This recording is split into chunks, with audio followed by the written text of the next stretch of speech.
Como nave varada sobre la capital granadina, se yergue el conjunto de la Alhambra, alto paraíso terrenal a medio camino entre el cielo y la tierra, donde la arquitectura y el paisaje alcanzan envidiable entendimiento.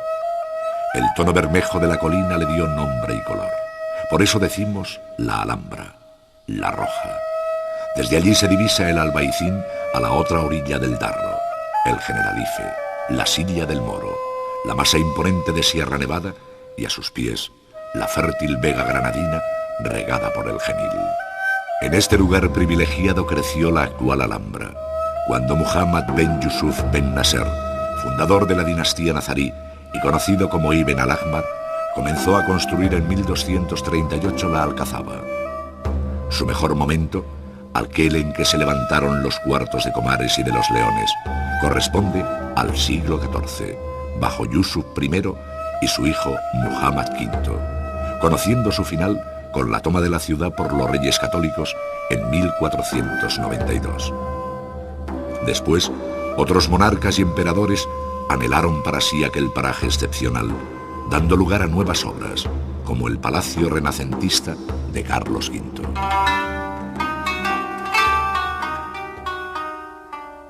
La Alhambra constituye una verdadera acrópolis fortificada, acompañada a distancia de otras defensas y construcciones, a las que ya se refería un conocido romance del siglo XV, cuando el rey cristiano, admirado de tanta belleza, preguntaba a su siervo: Aben-Ammar, Aben-Ammar, moro de la morería, ¿qué castillos son aquellos? Altos son y relucían. El Alhambra era, señor, y la otra, la mezquita. Los otros, los alijares, labrados a maravilla. El moro que los labraba 100 doblas ganaba al día, y el día que no los labra, otras tantas se perdía.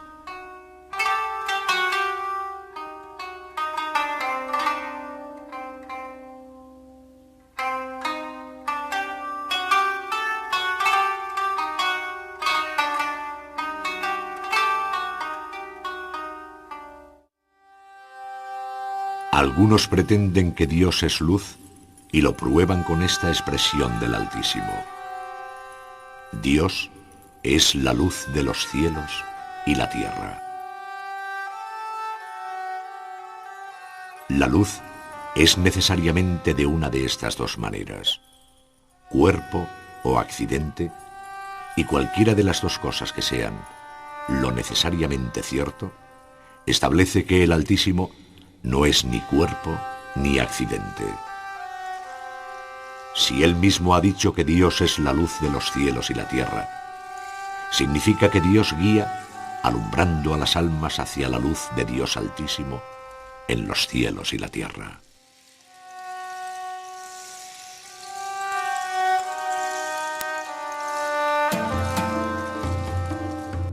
La enigmática fachada del Cuarto Dorado permite llegar hasta el patio de Comares, cuya estática visión se acompaña de la quietud del agua remansada en la alberca. En ella, cual espejo, se mira la torre de Comares hasta que, roto el hechizo y atraídos por el sensual olor de los arrayanes, nos llama desde su interior el Salón de Embajadores. Sensaciones de espacios cambiantes, fuerte geometría en el plano, riqueza decorativa sobre los muros, color roto en 1000 lazos y estrellas, luz que entra deslizándose por suelos de mármol y cerámica, o bien atraviesa las prietas de los sillas de yeso en alto, crean aquella atmósfera de ensueño que inspiraron a Washington Irving sus inolvidables Cuentos de la Alhambra. El patio de los Leones, concebido como ajardinado patio de crucero, está centrado por la célebre fuente en cuyo labio se recoge este poema de Ibn Samrat. Bendito sea quien ha dado al emir Muhammad tan bellas mansiones, que son gala de las moradas, como este jardín en el que hay obras tan peregrinas que Alá no ha permitido que haya otras que se les puedan comparar en hermosura, como estas figuradas perlas de transparente claridad que engalanan los bordes con una orla de aljofa.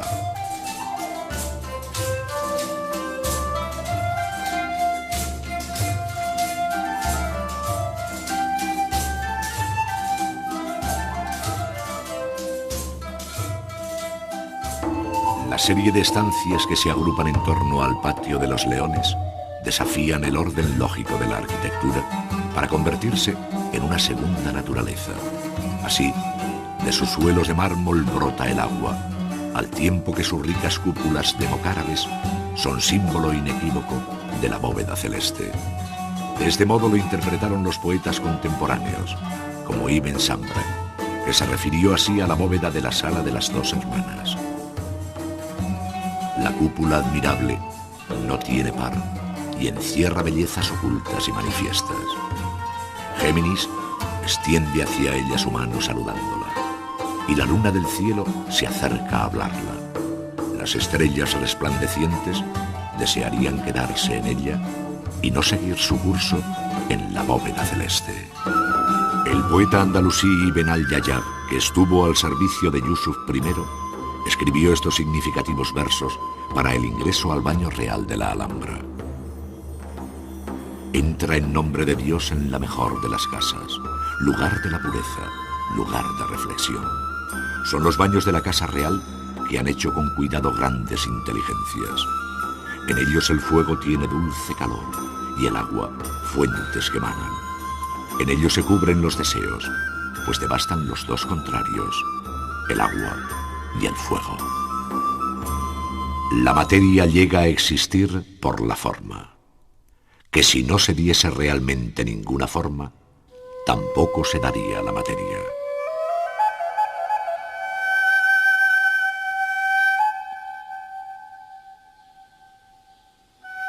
La existencia de la forma no es para que la materia reciba existencia actual, sino para que la sustancia corpórea venga a ser sustancia en acto.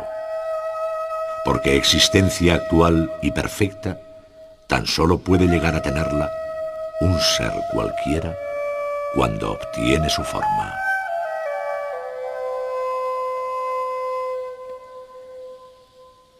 Mientras se diese tan solo materia, sin forma, el ser no existiría más que en potencia. Nos protegió de los tórridos vientos la frescura de un valle, regado por la lluvia abundante y frecuente. Refugiados en el seno de su boscaje, nos acogió con cariño, igual que ama de cría inclinada sobre un bebé lactante. Y nos dio de beber, sedientos como estábamos, un agua cristalina, más rica que el vino para el buen catador. Rechaza al sol del lado que nos mira, manteniéndolo oculto, permitiendo tan solo el paso de la brisa. Sus guijarros son tales que asustan a doncella alajada, que tantea las cuentas de su collar en ristre.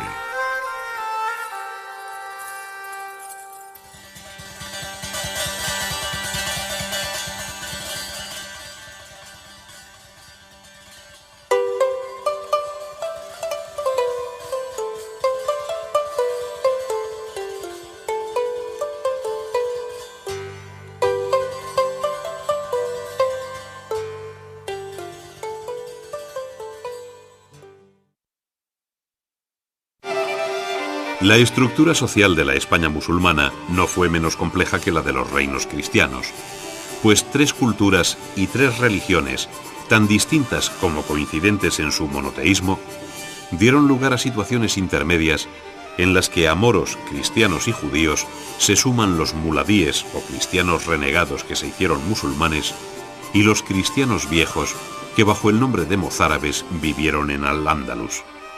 A estos aspectos diferenciales se deben añadir los étnicos, pues en las tropas que vinieron con Táriq y Musa había árabes, sirios y beréberes que se encontraron aquí con una población compuesta de hispano-romanos, visigodos y judíos.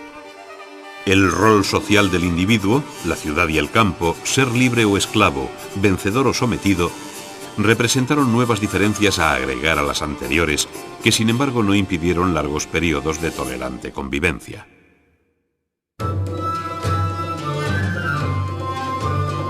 Uno de los aspectos más llamativos de la España musulmana fue el rápido crecimiento de las ciudades preexistentes, así como la fundación de otras nuevas por razones estratégicas, de tal manera que a comienzos del siglo XII, Córdoba, Toledo, Almería, Granada, Mallorca, Zaragoza, Málaga y Valencia ocupaban una superficie intramuros de más de 40 hectáreas, sobrepasando su población las 15.000 almas. Europa en aquellas fechas estaba muy lejos de poder presentar un salto análogo. La estructura de las ciudades hispano-musulmanas no difiere de las del resto del Islam, caracterizándose por la presencia de la mezquita Al-Jama y un núcleo urbano dentro de un recinto fortificado. A este sencillo esquema se llama Medina o ciudad, sobre la que crecieron barrios o arrabales.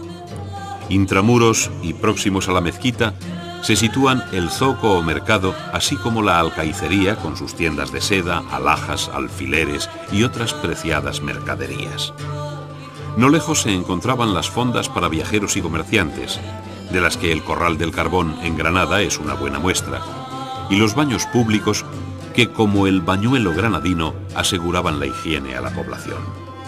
Con todo, lo más característico de estas ciudades es el tejido urbano formado por un dédalo de calles angostas 1000 veces quebradas, derramándose en adarves o callejones sin salida, en las que con discreción y sigilo se abren las puertas de las viviendas y alguna pequeña ventana o ajimez en alto tras una celosía.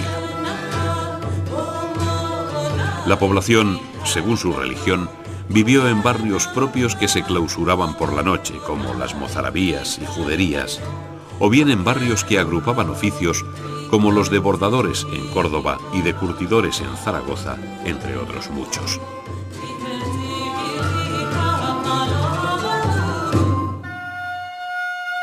La sociedad hispano-musulmana conoció en su larga historia unas estructuras de poder y administrativas fuertemente centralizadas y personalistas, en cuya cima se hallaba el emir, hasta que Abd-ar-Rahman III se autoproclamó Amir al-Muminin, o príncipe de los creyentes, que significaba la independencia espiritual del califa de Bagdad. Ello convertía al califa cordobés no solo en jefe político y militar de Al-Ándalus, sino en su cabeza espiritual.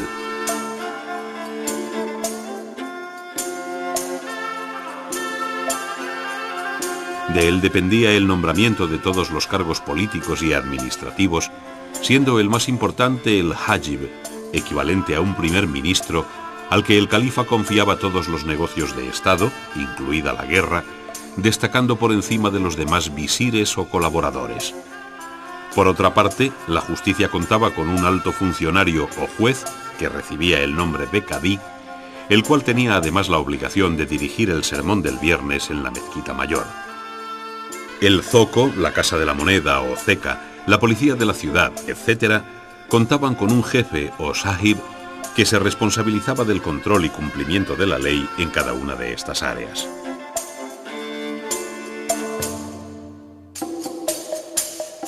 Las viejas calzadas romanas y la construcción de nuevos caminos que partían de Córdoba en todas direcciones favoreció un activo intercambio comercial entre las ciudades y el campo, así como la exportación de aceite, armas y madera a lejanas tierras de Europa, África y Oriente.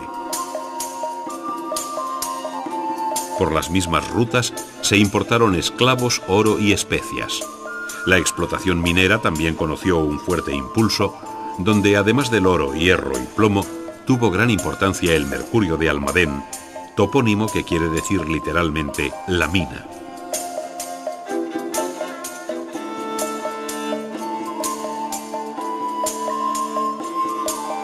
La industria textil, la fabricación de armas, el vidrio, cueros y cerámica fueron igualmente notables, evidenciando una actividad que monetariamente se basaba en el dinar de oro y en el dirhem de plata.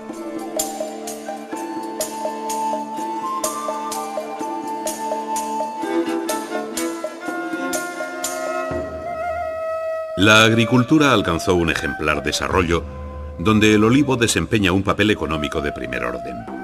La viña, los árboles frutales, el arroz, la caña de azúcar y las extensas huertas de las vegas de Al-Ándalus hicieron de este un verdadero vergel. Todo ello fue posible gracias al manejo sabio del agua a través de acequias, albercas, norias, azudes y aljibes.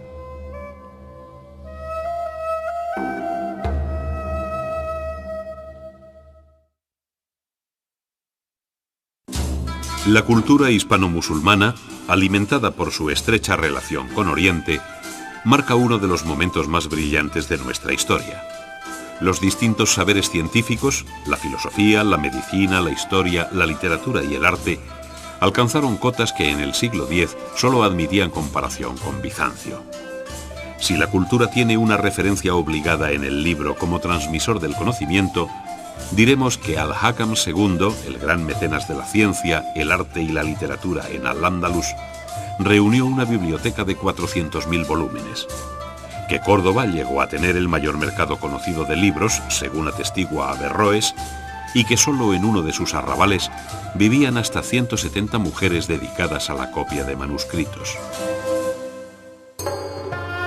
A historiadores y geógrafos debemos el retrato físico, político y costumbrista de lo que antaño fue Al-Ándalus, desde la monumental historia de Ibn Hayyan de Córdoba sobre la España musulmana, pasando por Ibn al-Jatib, hasta llegar al libro de los ejemplos de Ibn Jaldún. Entre las ciencias que con más fortuna se cultivaron en Al-Ándalus se encuentran las matemáticas, donde el nombre de Abul Qasim Maslama eclipsa a los demás. A él se debe la adaptación y comentarios de las tablas astronómicas del persa al-Juarizmi, que permitieron conocer en Europa la trigonometría islámica.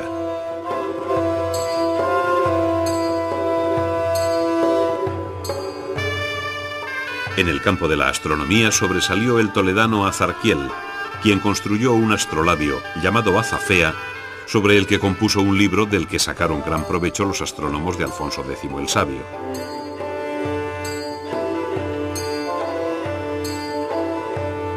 La formación en el ámbito de la medicina, donde se tradujo al árabe la materia médica de Dioscórides, dio lugar a grandes médicos que fueron a la vez los más sobresalientes pensadores.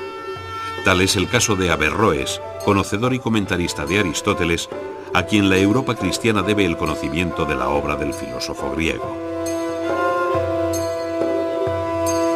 También ejerció la medicina Maimónides, notable pensador judío y autor de una obra fundamental en los medios rabínicos, como es la Mohak Nebuquín, o Guía de los Descarriados, escrita en árabe y traducida al hebreo, latín, castellano y otras lenguas, donde sobre una base aristotélica propuso una racional interpretación de la Biblia y del Talmud.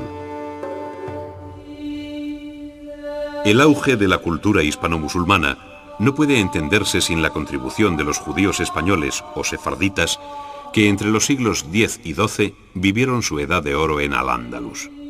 Sefarad, nombre con el que se identifica España en hebreo, no solo contó con una notable población judía en ciudades como Córdoba, Sevilla, Granada y Toledo, viviendo en sus juderías en torno a la sinagoga y con jueces propios, sino que sus miembros llegaron a tener gran influencia social como médicos, humanistas, hombres de ciencia, traductores, filósofos o poetas.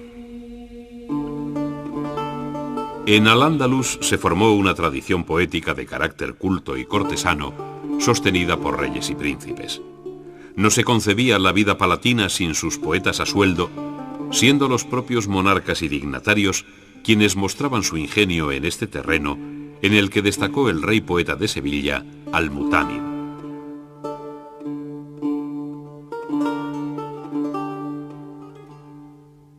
En unos casos la poesía tiene un alcance moral, como en Ibn Hazm, si bien predomina lo sensual, con temas sobre el amor, el vino y los jardines, sin faltar la exaltación lírica de la arquitectura, como hizo el último gran poeta arábigo andaluz, Ibn Sambrak, con cuyos versos se decoró la Alhambra.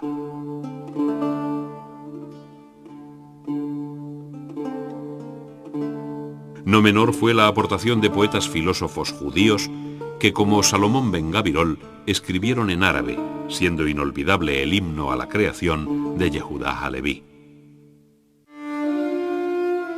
La sociedad medieval fundamentó la existencia del hombre en su relación con Dios, Yahvé o Alá, según el credo. Ello hizo que la religión se hiciera evidente en la ley, en las instituciones y en la práctica de la vida diaria. Son muchos los elementos comunes de estas tres religiones monoteístas que permitieron su pacífica coexistencia en tiempos de civilizada tolerancia. Pero la intransigente ortodoxia dio lugar a otras trágicas situaciones que, como la expulsión de moros y judíos de Al-Ándalus o Sefarad, pusieron fin a este apasionante capítulo de la historia de España. La vida religiosa de las comunidades musulmana y hebrea giró en torno a las mezquitas y sinagogas, lugares de culto y encuentro que llevaban anejas escuelas coránicas y rabínicas.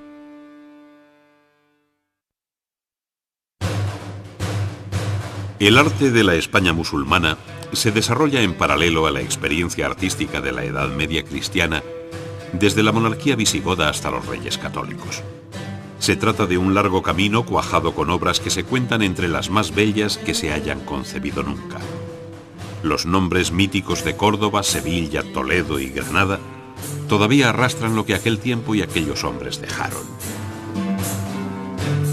Por otra parte, la España musulmana, Al-Ándalus, no solo fue uno de los focos artísticos más fecundos del Islam, sino que su posición en Occidente, como adelantada de una corriente cultural de origen oriental, hizo llegar a Europa la filosofía, la ciencia y el saber de tradición clásica y todo cuanto sucedía en el orden intelectual en el otro extremo del Mediterráneo. A todo ello contribuyó poderosamente la aportación de los judíos establecidos en las ciudades hispano-musulmanas que hicieron realidad lo que parece una utopía, esto es, la tolerancia y el respeto mutuo de tres culturas, de tres religiones, musulmanes, judíos y cristianos.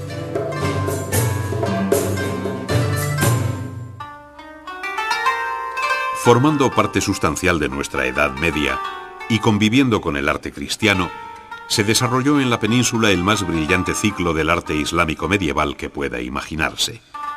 Es el que conocemos bajo el nombre genérico de arte hispano-musulmán. Forjado entre los siglos VIII y XV, discurre en paralelo al arte prerrománico, románico y gótico, siendo Córdoba, Sevilla y Granada sus centros creadores más activos e importantes. La larga convivencia entre cristianos y musulmanes dio lugar a su vez a originales episodios artísticos que participaron de la forma y del carácter de ambas culturas. Nació así primero el arte mozárabe y luego el arte mudéjar, cuyo mecenazgo se reparten musulmanes, cristianos y judíos.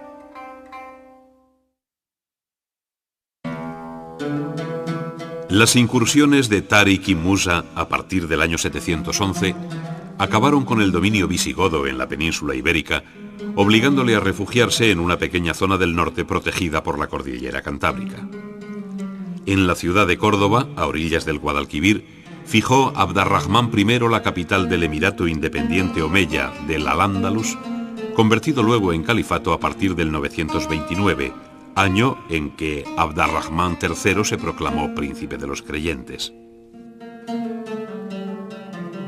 Durante uno y otro periodo, emirato y califato, Córdoba fue escenario de la formación de un arte nuevo en el que se mezclaron elementos autóctonos hispano-visigodos con otros llegados de Oriente, dando lugar a lo que llamamos arte cordobés.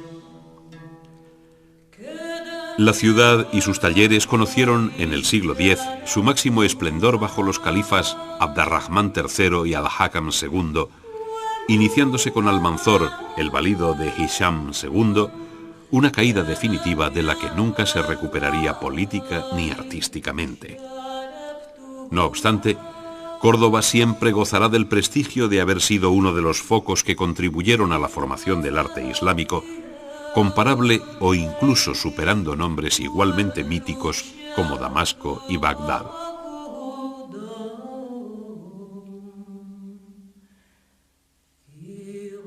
Bastaría citar la mezquita Al-Jama de Córdoba, Para comprobar el refinamiento y belleza de este ciclo artístico con el que se inicia el arte hispano-musulmán en Al-Ándalus. Ella es la que mejor define y resume el arte omeya en España, comenzada por Abd ar-Rahmán I hacia el año 780 y sucesivamente ampliada hasta finales del siglo X por sus sucesores.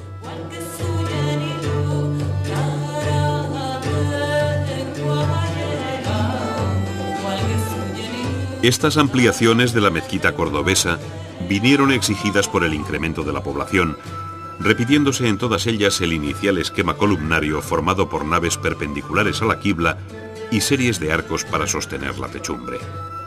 La imponente sala hipóstila así lograda, con sus elegantes arcos de herradura, se fue enriqueciendo en sus aspectos decorativos hasta llegar al ámbito de la maksura delante del mihrab.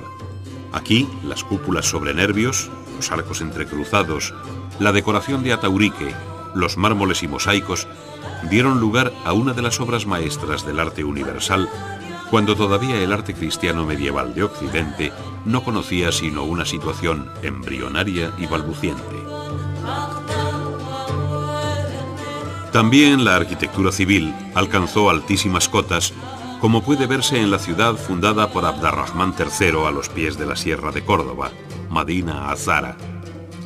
De sus estancias palaciegas, Al-Makkari describió un salón cuyos techos eran de oro y grueso mármol, lo mismo que las paredes. En medio del techo colocó Abd ar-Rahmán III la gran perla que le había regalado Julián, rey de Constantinopla. El palacio estaba revocado con oro y plata y en medio había una alberca llena de azogue.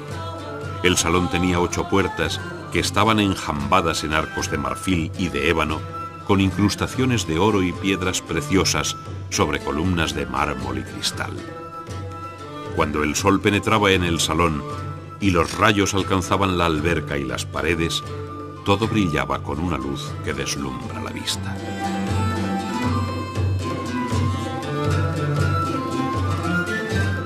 Pese a lo que tiene de hipérbole la fantástica descripción del historiador árabe, tanto los restos actuales de Madina Azara como los muchos elementos que compusieron el ajuar de estos palacios cordobeses, como fuentes, aguamaniles de bronce, cofres y arquetas de marfil, ricos tejidos, etc., parecen apoyar la deslumbrante riqueza, luz y color que llegaron a tener al término de la época califal.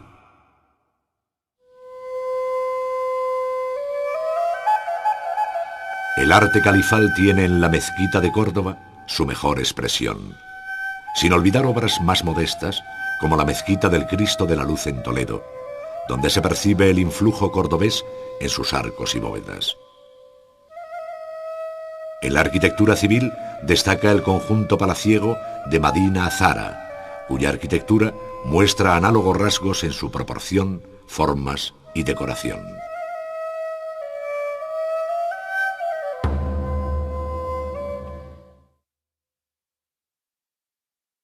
La mezquita de Córdoba, resultado de una serie de ampliaciones sobre el edificio inicial, responde al tipo columnario de las mezquitas occidentales, formadas por una gran sala hipóstila a la que precede un patio o sam.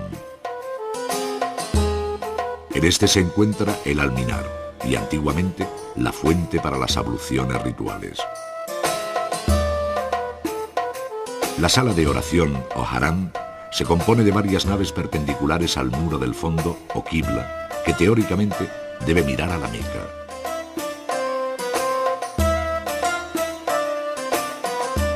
En este muro se abre una especie de ábside o mihrab, delante del cual el imán dirige la oración, reservándose allí un espacio de honor para el califa, que recibe el nombre de maksura.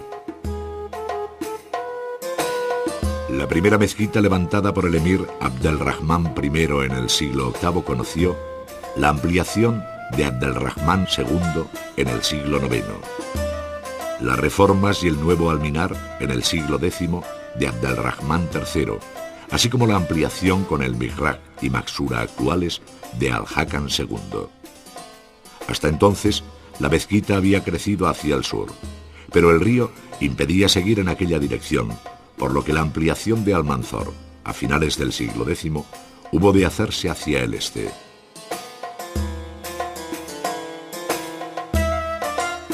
En todas estas actuaciones se respetó la primitiva disposición de la mezquita de Abdelrahman I, esto es, naves formadas por columnas sobre las que carga una original disposición de arcos de herradura y arcos de medio punto para ganar altura y sostener las cubiertas de madera de la mezquita. En realidad, cada una de estas arquerías se comporta como un acueducto, pues llevan sobre sí el canalón que recoge el agua de las cubiertas. La posibilidad de enfilar visualmente las naves en varias direcciones produce bellísimos efectos espaciales y perspectivos únicos en la historia de la arquitectura.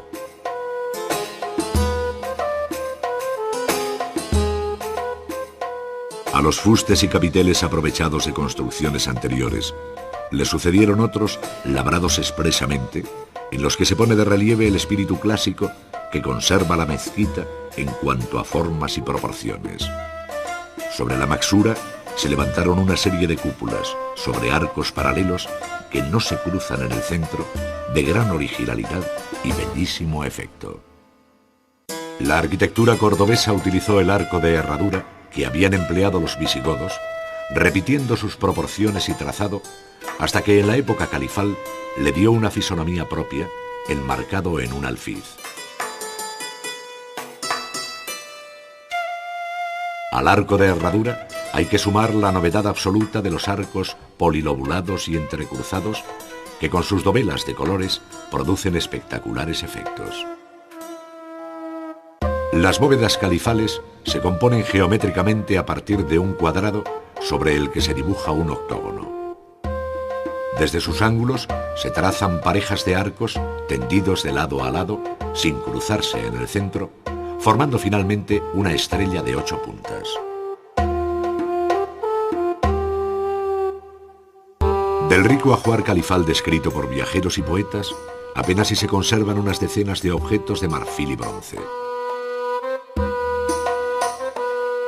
Entre aquellos sobresalen los botes y arquetas con inscripciones y abundante decoración de ataurique o vegetal que incorporan animales y escenas varias, todo de claro influjo bizantino. En su interior se guardaron alhajas y perfumes como el almizcle y el alcanfor.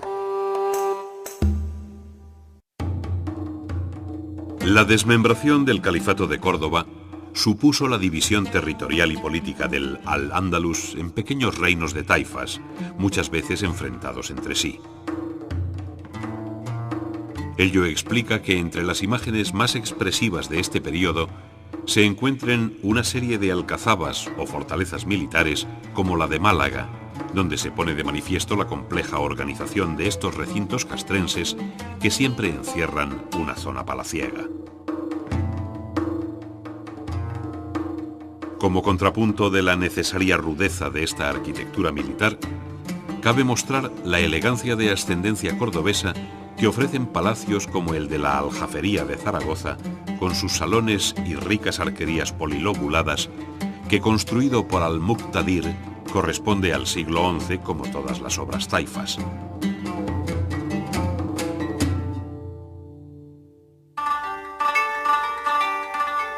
La construcción de murallas e inexpugnables alcazabas hacen ver el predominio de la arquitectura militar sobre la civil, si bien conservamos de esta época edificios públicos como los baños.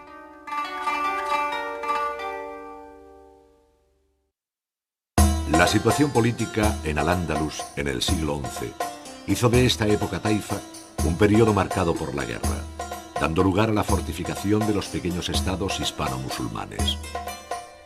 Buscando la defensa natural que presta el terreno, pero dentro de la muralla general de la ciudad, surgieron en lo alto de escarpadas colinas poderosas fortalezas o alcazabas.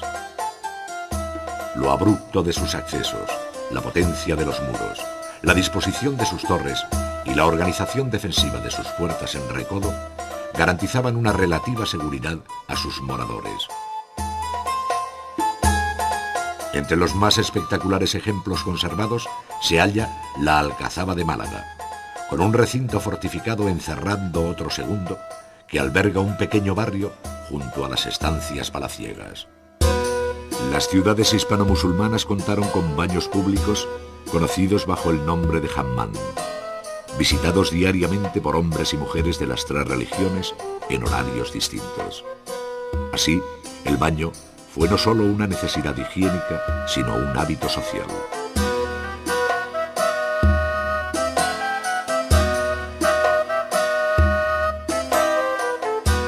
El funcionamiento escalonado de sus salas y el sistema de calefacción de los baños árabes deben mucho a las termas romanas.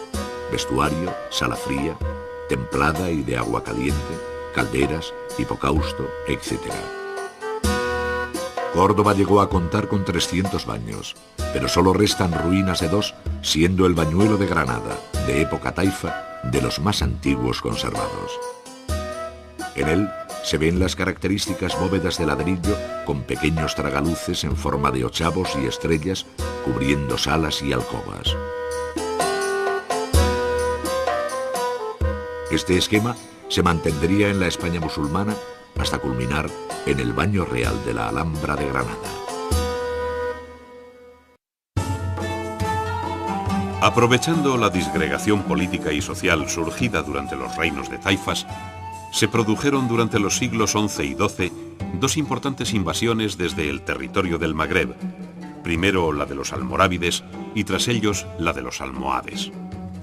Del arte almorávide apenas queda nada importante en la península, salvo las ruinas del palacio fortificado del Castillejo de Monteagudo, en Murcia, debiendo buscar en la mezquita Aljama de Tremecén, en Argelia, y en la de Al-Karawiyyin de Fez, en Marruecos, las imágenes más completas del corto episodio artístico almorávide.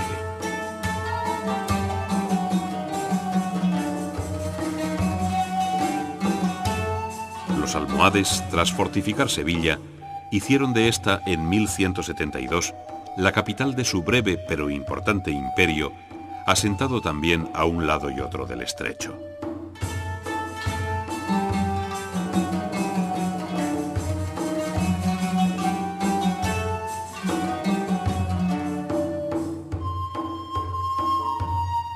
Ello explica el parentesco de obras como la Mezquita Mayor y su excepcional alminar de ladrillo que hoy conocemos como la Giralda, con los alminares y mezquitas de la Kutubiyya en Marrakech, la antigua capital almorávide, y de Hassan en Rabat.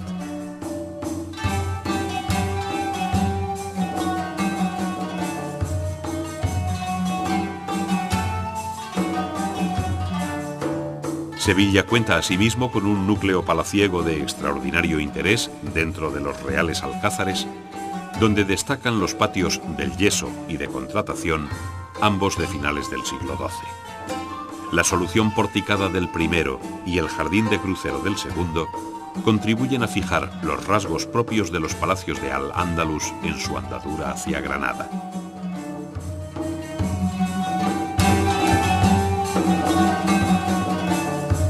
El siglo XII se parte en 2 mitades que responden a los imperios almorávide y almohade. Bajo unos y otros, el arte de Al-Ándalus se extendió por el Magreb, donde se hallan los monumentos más representativos. No obstante, la Mezquita Mayor de Sevilla, con su alminar, la arquitectura militar, el influjo almohade en la España cristiana y las artes decorativas, permiten apreciar de cerca la naturaleza de sus obras.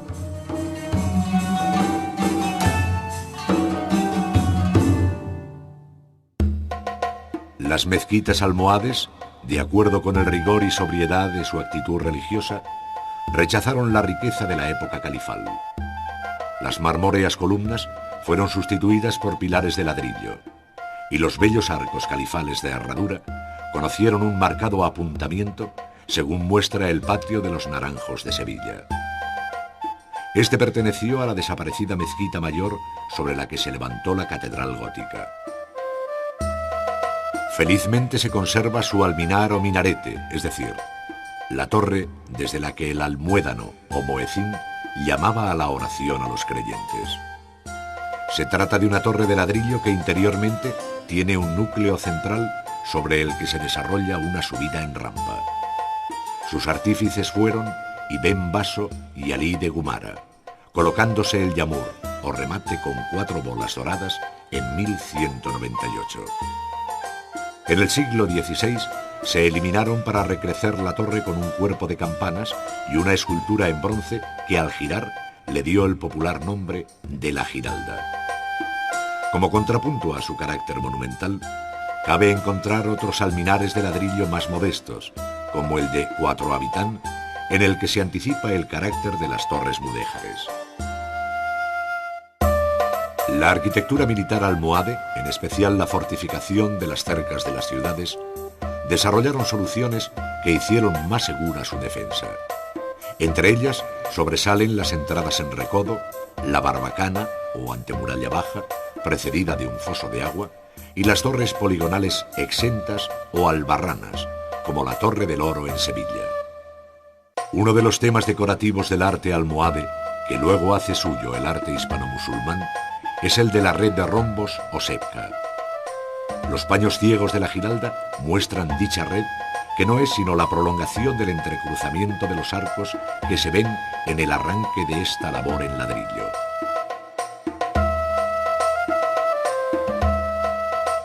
Redes abiertas y en yeso se encuentran en el patio de este nombre, en los Reales Alcázares de Sevilla.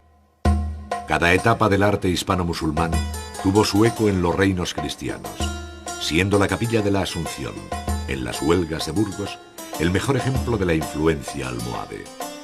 La geometría de sus bóvedas, los arcos con elementos pinjantes o su decoración en yeso así lo confirman.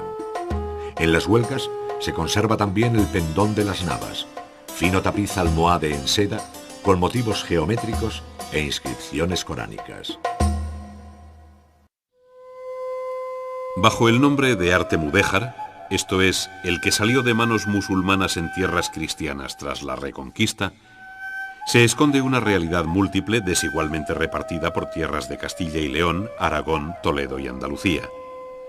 Su origen y evolución no es uniforme en cada una de estas áreas, pero todas participaron con mayor o menor ortodoxia de la admiración producida por los grandes modelos históricos en los que se inspiran, desde Córdoba hasta Granada.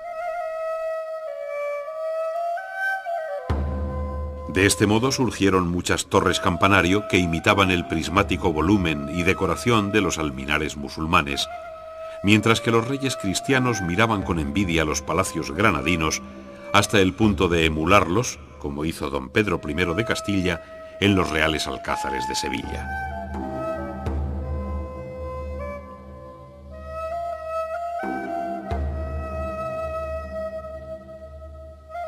Cronológicamente, el arte mudéjar, que coincide en su nacimiento con el arte gótico, al margen ahora de las iglesias de ladrillo de tradición románica, conoce su mejor momento en los siglos XIV y XV, sin llegar a apagarse en el Renacimiento, conviviendo con él e incluso haciendo el viaje al Nuevo Mundo, donde las armaduras de lazo ponen de manifiesto la vitalidad del ciclo artístico más original de la historia del arte español.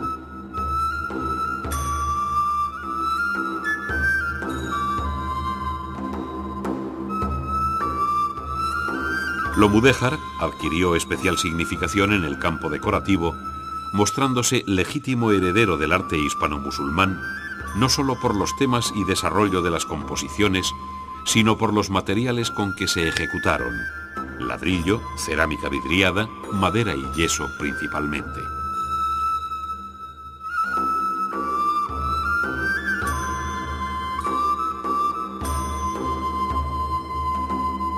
Techumbres y artesonados, el diestro manejo del ladrillo, arrimaderos cerámicos y paños de ricas labores en yeso con temas naturalistas o de geométrico lazo, arcos de herradura y polilobulados, sirven, entre otros elementos, de pauta para englobar dentro del arte mudéjar las torres turolenses, las sinagogas de Toledo y Córdoba o el claustro monástico de Guadalupe.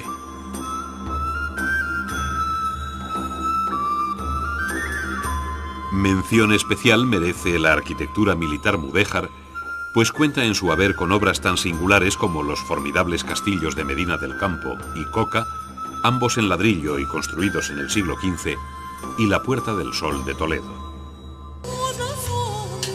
El arte mudéjar toma su nombre de Mudayyan, mudéjar, que significa sometido, dando este nombre a la población hispano-musulmana, que tras la reconquista cristiana siguió viviendo en sus ciudades y pueblos.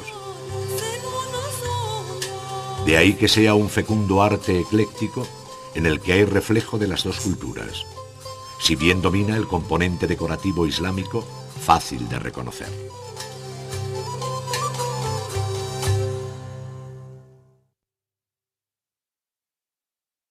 La mejor muestra del influjo y atractivo que para los monarcas cristianos tuvieron los palacios de Al-Ándalus la tenemos en el Palacio de Tordesillas, en Valladolid, y en el Alcázar o Palacio Real de Sevilla, ambas obras del siglo XIV y relacionadas con Pedro I. Este utilizó hábiles artífices granadinos que explican el parentesco con el arte de la Alhambra, sin renunciar a muchos elementos claramente cordobeses y toledanos.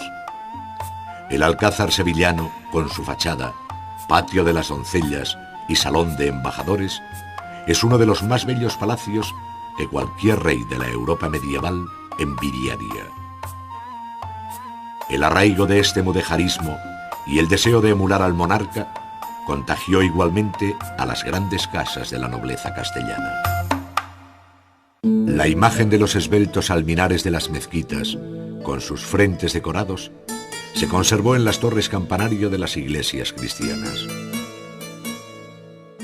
Con ladrillo y barro vidriado de color, los alarifes mudéjares levantaron en Aragón, Toledo y Andalucía torres de planta cuadrada y octogonal que ofrecen orgullosas en sus caras un amplio muestrario de labores geométricas. Por otro lado, las iglesias, de una o tres naves, cubiertas con bóvedas nervadas o armaduras de madera, responden a esquemas tardorrománicos y góticos, de donde viene la denominación de románico mudéjar y gótico mudéjar.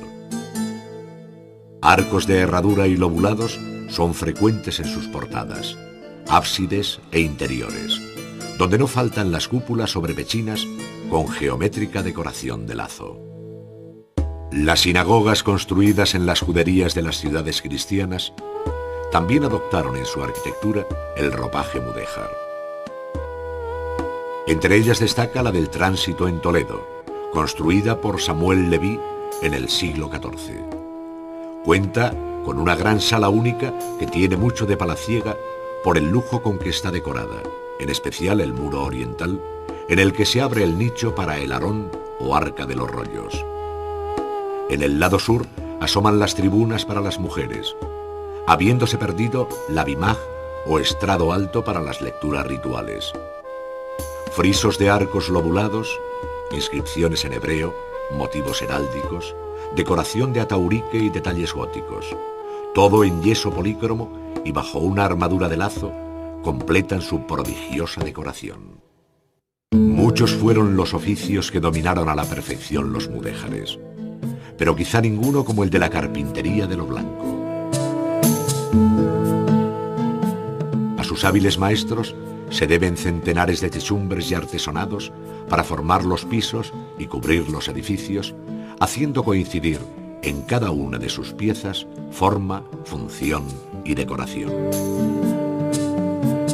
Los alfarjes son techos horizontales formados por vigas y viguetas sobre los que hay un piso superior. Pero lo más característico de la carpintería mudéjar son las armaduras atirantadas llamadas de par y nudillo. Cuando éstas llevan un almizate y el número de sus faldones es al menos de 4, reciben el nombre genérico de artesonado, por tener forma de artesa invertida. Su decoración es siempre de lazo o estrellas. Dentro de las artes decorativas, donde encontraríamos vidrios, muebles, armas, labores de taracea, cueros labrados, hierros, tejidos, tapices y alfombras, la actividad cerámica de los alfares se identifica de un modo muy estrecho con los mudéjares. A ello se deben las magníficas piezas de loza dorada o de reflejos metálicos salidas de Manises y Paterna, cuyas vajillas se disputaron las mejores mesas de las cortes de Europa, del Mediterráneo y de Oriente. En el siglo XIII, y sobre tierras de Granada, Jaén, Almería y Málaga, Muhammad ben Yusuf ben Nasser fundó la dinastía nazarí, último reducto musulmán en la península. Se inicia así el capítulo del arte hispano-musulmán, cuyo final brillante tiene su expresión feliz en uno de los monumentos más bellos que el hombre ha levantado sobre la tierra, la Alhambra de Granada.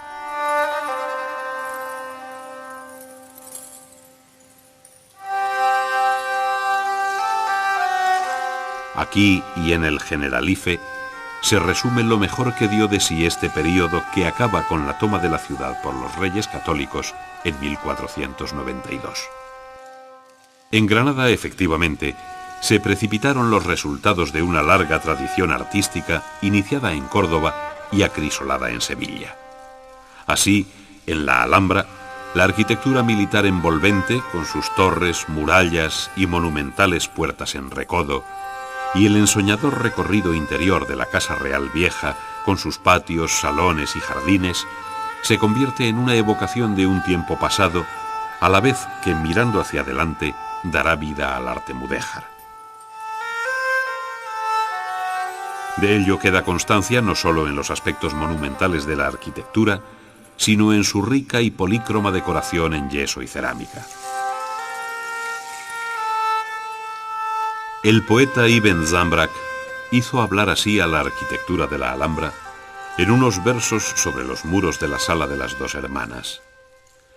En belleza compito, por mi señor Muhammad, con lo más noble del pasado y el futuro. Por Dios, sus bellas construcciones sobrepasan a toda edificación bajo los buenos presagios. ¡Qué recreo para los ojos!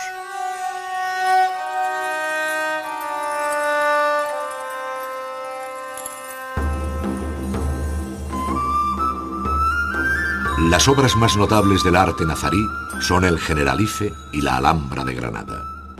Ambas resumen el refinamiento alcanzado por el arte hispano-musulmán en este capítulo, que conoció en el siglo XIV su etapa más fecunda. Los palacios de los últimos sultanes nazaríes, con su polícroma decoración, arcos y bóvedas de mocárabes, zócalos alicatados, jardines, juegos de agua, etc., no tienen igual en Oriente ni Occidente.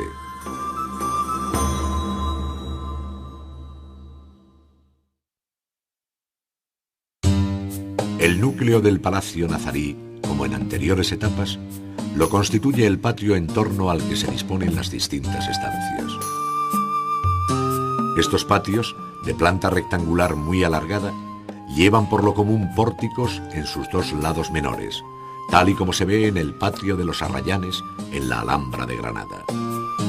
En su eje mayor hay una alberca donde el agua remansada refleja la gran torre de Comares. Dos setos de Arrayán flanquean la alberca, dando nombre, color y olor a este recinto, situándose al fondo la gran sala de recibo o aparato, como el llamado Salón de Embajadores o del Trono. El patio de los Leones muestra, en cambio, una solución nueva no vista anteriormente en los palacios de Al-Ándalus, esto es, 4 pórticos rodeando el patio a modo de claustro y unos pabellones centrando los lados menores. La presencia de 2 andenes o caminos que se cortan en el centro, formando una cruz, y dejando entre ellos 4 arriates o espacios para un jardín levemente hundido, da a este tipo de patios el nombre de patios de crucero. Mayor novedad tiene el modo de incorporar el agua, que partiendo del interior de las alas de las Dos Hermanas, Abencerrajes y de los pórticos y templetes oriental y occidental, acompaña a los mencionados andenes hasta su encuentro en la fuente central que sostienen los leones que dan nombre al patio. El Generalife es un palacio de recreo rodeado de huertas y frutales, donde la arquitectura cede su protagonismo al jardín interior que crece en los arriates de su patio de crucero. Su eje mayor incorpora el caudal de la acequia real que conduce el agua hasta la Alhambra. Naranjos, algún ciprés, arrayanes y plantas de flor y olor flanquean la acequia a la que vierten su fino hilo de plata 1000 surtidores enfrentados. Pórticos en sus 2 lados menores, una galería larga que permite contemplar el vecino conjunto de la Alhambra en un paisaje sin par, 2 miradores, la sala regia y poco más, componen este ámbito de sensual retiro cantado por poetas y viajeros. Inmediatos se hallan el patio de los cipreses o de la sultana y la famosa escalera de agua recorriendo los jardines altos, que con algunas modificaciones y adiciones conservan el carácter que tuvieron en los días finales del reino nazarita. Granada y en general todo Al-Ándalus figuraron en la poesía arábigo-andaluza como un remedo del coránico jardín del paraíso por el que algunos poetas no lo cambiarían. Oh gentes de Al-Ándalus, de Dios bendito sois con vuestra agua, sombra, ríos y árboles. No existe el jardín del paraíso sino en vuestras moradas. Si yo tuviese que elegir, con este me quedaría. El agua representa en la Alhambra la vida y el arte, es decir, la posibilidad de habitar la colina roja y de disponer de ella para alimentar las fuentes y regar sus jardines. Cuando el agua surge como manantial, lo hace sobre redonda taza de mármol. Cuando fluye, se desliza por rectos canales, y cuando se remansa, busca la rectangular geometría de la alberca. Ladrillo en los muros de fábrica, mármol para suelos y columnas, zócalos de cerámica vidriada, yeso labrado para la decoración y techumbres de madera son los materiales básicos del arte nazarí. Además de la decoración de ataurique y de la red de rombos, en el arte nazarí encontramos los temas geométricos o de lazo, los mocárabes guarneciendo cúpulas, arcos y capiteles, así como largas inscripciones coránicas y poéticas en caracteres cúficos y nesjíes, todo dispuesto en ordenadas bandas, paños y registros, donde el color da al conjunto una belleza inenarrable.